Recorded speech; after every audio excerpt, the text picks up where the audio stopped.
सुमित और आयुषी पति पत्नी थे। सुमित रेलवे स्टेशन के पूछताछ केंद्र में काम करता था। आयुषी हाउसवाइफ थी। उन दोनों की एक लाडली बेटी थी श्रेया। एक दिन सुमित अपनी ड्यूटी पर था। सर, चौमुखी एक्सप्रेस नहीं आई है अभी तक, कब तक आएगी? अरे भैया, कहीं सो गए थे क्या? चौमुखी एक्सप्रेस तो आधे घंटे पहले निकल गई। ओह सर, राधोपुर के लिए अब कौन सी गाड़ी मिलेगी? 3 घंटे बाद यमुना पैसेंजर। सुमित ये बात पैसेंजर को बता ही रहा था कि उसकी मोबाइल की घंटी बजने लगी। जब तक वो फोन पिक करता, घंटी बजनी बंद हो गई। उसने स्क्रीन पर देखा तो आयुषी का मिस्ड कॉल था। उसने कॉल बैक किया। सुमित, श्रेया के स्कूल से फिर से कॉल आया था। उसकी मिस ने तुम्हें आज ही मिलने के लिए बुलाया है। फिर से? ओह ठीक है, 2 बजे मेरी ड्यूटी ऑफ हो रही है, फिर मैं चला जाता हूँ। ड्यूटी खत्म करके सुमित श्रेया के स्कूल की ओर बाइक से निकल पड़ा। रास्ते में वो ये सोचता जा रहा था कि ये इस महीने में तीसरी बार है जो श्रेया के स्कूल से कॉल आ रहा है। क्या करूं मैं? कैसे समझाऊं उसे? बच्ची को डांटना भी तो ठीक नहीं है। असल में श्रेया स्वभाव की तो बहुत अच्छी थी, लेकिन वो बहुत ही आलसी थी। चाहे सोना हो या जागना, स्कूल जाना हो या नहाना, जब तक उसे 10 बार किसी काम के लिए नहीं बोला जाता, वो करती ही नहीं थी। घर हो या स्कूल, उसका रवैया सभी जगह एक समान ही था। श्रेया क्लासरूम में बैठी थी। उसकी टीचर उसे आवाज दे रही है, श्रेया, श्रेया, क्या हुआ बेटा? पूरी क्लास ने अपनी बनाई हुई ड्राइंग दिखा दी। आपको और कितनी देर लगेगी? बस मिस, 5 मिनट और। अरे ये 5 मिनट तो आप पिछले आधे घंटे से बोल रही हैं। इतने में टीचर अपनी कुर्सी से उठकर श्रेया की डेस्क तक आती हैं तो देखती हैं कि श्रेया ने तो अभी तक अपनी कॉपी तक नहीं निकाली है। ये क्या श्रेया, आपने तो अभी तक अपनी ड्राइंग कॉपी तक नहीं निकाली है। वो मैं निकालने ही वाली थी। कब? छुट्टी के बाद। क्लास के बच्चे पीठ पीछे उसे स्लो मोशन बुलाने लगे थे। कितनी बार टीचर ने और कितनी बार घर में उसे समझाया गया, लेकिन वो थी कि आलस उससे ऐसे चिपके रहा जैसे लोहा चुंबक से चिपक जाता है। स्कूल से कॉलेज के एडमिशन का सफर किसी तरह तय हुआ, लेकिन अपने आलस के कारण कॉलेज में 3 बार फेल हुई। लेकिन उसकी आदत नहीं बदली। शर्म के कारण उसने कॉलेज जाना छोड़ दिया था। तब घर वालों ने सोचा कि शायद शादी के बाद ये सुधर जाए, इसीलिए उसकी शादी अखिलेश से करा दी। लेकिन श्रेया तो श्रेया थी। शादी के 2 दिन बाद, क्या बात है, आज जागना नहीं है क्या? चलो उठो ना, मुझे ऑफिस जाना है। नाश्ता नहीं बना दोगी मेरा? मम्मी भी तो जाग गई होगी। नाश्ता बनाना है? किसे? अरे तुम्हें और किसे। चलो जल्दी आ जाओ, मैं तब तक तैयार होता हूँ। अखिलेश नहा धोकर आया, लेकिन श्रेया अभी तक नहीं जागी थी। उसकी माँ सुनीता ने भी उससे पूछा कि क्या बात है बेटा, बहू अभी तक जागी नहीं? तबीयत तो ठीक है ना उसकी? अरे हाँ माँ, बिल्कुल ठीक है। तो फिर इस समय तक क्यों सो रही है? उसे बता दे कि ये उसका मायका नहीं ससुराल है और हमारे घर में जल्दी जागने का रिवाज है। अरे माँ, हो सकता है थकी हुई हो। आप भी ना तुरंत ही हिटलर बन रही हो। वाह, 2 दिन बहू के आए हुए नहीं हुए कि माँ हिटलर नजर आने लगी। अखिलेश को ऑफिस जाने में देर हो रही थी, इसलिए उसने माँ की बात को कोई जवाब नहीं दिया और ऑफिस निकल गया।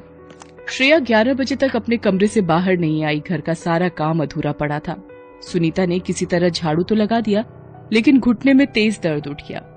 फिर वो अपनी बहू श्रेया को जगाने गई, लेकिन वो तो अब भी घोड़े बेचकर सो रही थी। बहू, अरे बहू, कब तक सोती रहोगी? चलो उठो, सारा काम पड़ा है घर का। काम? कौन सा काम माँ जी? अरे झाड़ू तो मैंने लगा दिया, पोछा लगाना है। खाना नहीं बनाओगी क्या? सुनो, मसूर की दाल बना लेना और केले के कोफ्ते। रोटी गरम गरम ही सेकना। थोड़ी चटनी बना सकती हो तो वो भी बना लेना। मैं तब तक पूजा कर लेती हूँ। ये कहकर सुनीता पूजा करने चली गई। श्रेया ने अपनी सास की इतनी सारी फरमाइश सुनी तो उसका दिमाग ही काम करना बंद कर दिया। घर में उसकी माँ ने कितनी बार उसे खाना बनाना सिखाना चाहा, घर की साफ सफाई सिखानी चाहिए, लेकिन वो तो एक कान से सुनती और दूसरे कान से उसे निकाल देती। बहरहाल भूख तो उसे भी लगी थी, लेकिन उसे बनाना तो कुछ नहीं आता था। किचन में जो भी रेडीमेड चीज खाने की पड़ी थी वो खा ली और फिर बिस्तर पर आकर लेट गई। इस बीच उसकी सास की पूजा खत्म हो गई थी। वो फिर उसके पास आई तो देखा कि वो बेड पर लेटी लेटी टीवी देख रही है। अरे बहू, तूने खाना बनाया क्या? मुझे तो जोरों की भूख लगी है। माँ जी, आप खुद ही बना लीजिए ना खाना, और थोड़ा मेरे लिए भी। वो क्या है ना कि मेरे सिर में दर्द है। सुनीता ने किसी तरह दोनों का खाना बनाया। उसने श्रेया से खाना परोसने के लिए कहा, लेकिन उसने खाना तक नहीं परोसा। शाम को जब अखिलेश आया तो उसकी माँ ने उसे सारी बात बताई। तो अखिलेश ने श्रेया को डॉक्टर के पास चलने के लिए कहा, लेकिन उसने कहा कि अब वो ठीक है। अब तो हर दिन श्रेया का यही बहाना होता। एक दिन गुस्से में सुनीता ने उसे सुना भी दिया, तुम तो हद करती हो बहू, अपनी चादर तक तो तुमसे समेटी नहीं जाती। पूरा दिन या तो सोती रहती हो या टीवी देखती हो, इस तरह कैसे चलेगा? तो आप क्या चाहती हैं? मैं क्या करूं? पूरे घर की सफाई करूं, खाना बनाकर सबको खिलाऊं, कपड़े धोऊं? अरे बहू हूँ घर की, नौकरानी नहीं। मैंने नौकरानी तो नहीं कहा तुम्हें, लेकिन तुम छोटे छोटे काम भी नहीं करती। जानती हो, एक कुत्ता भी कहीं बैठता है तो पहले उस जगह की सफाई करता है। आपने मेरी तुलना कुत्ते से की? ठीक है, अब तैयार रहिए इस कुत्ते के काटने के बाद सुई लेने के लिए। श्रेया की आदत के कारण घर में हर दिन कलेश होने लगा। अखिलेश भी उसकी आदत से तंग आ गया था। श्रेया अखिलेश से भी उलझ पड़ती थी। उसे भी बहुत आश्चर्य होता था कि कोई इतना आलसी कैसे हो सकता है। एक दिन सुनीता घर पर नहीं थी। अखिलेश का कोई जरूरी पार्सल आने वाला था। पोस्टमैन दरवाजे की घंटी बजाता रह गया, लेकिन श्रेया ने उठकर दरवाजा नहीं खोला। शाम को अखिलेश घर आया तो उसने पार्सल के लिए पूछा, लेकिन श्रेया ने बोला कोई पार्सल लेकर आया ही नहीं। तभी सुनीता बाहर से आ गई। उसके हाथ में पार्सल था। अरे माँ, ये पार्सल तुम्हारे पास? पोस्टमैन रास्ते में मिल गया था, उसने मुझे दिया। उसने बोला कि घर पर गया था पार्सल देने। बहुत घंटी बजाई लेकिन किसी ने दरवाजा नहीं खोला। वो बहुत ही जरूरी पार्सल था जिसमें अखिलेश के बिजनेस से जुड़े कई पेपर्स थे। अगर वो वापस लौट जाता तो अखिलेश को बहुत नुकसान होता।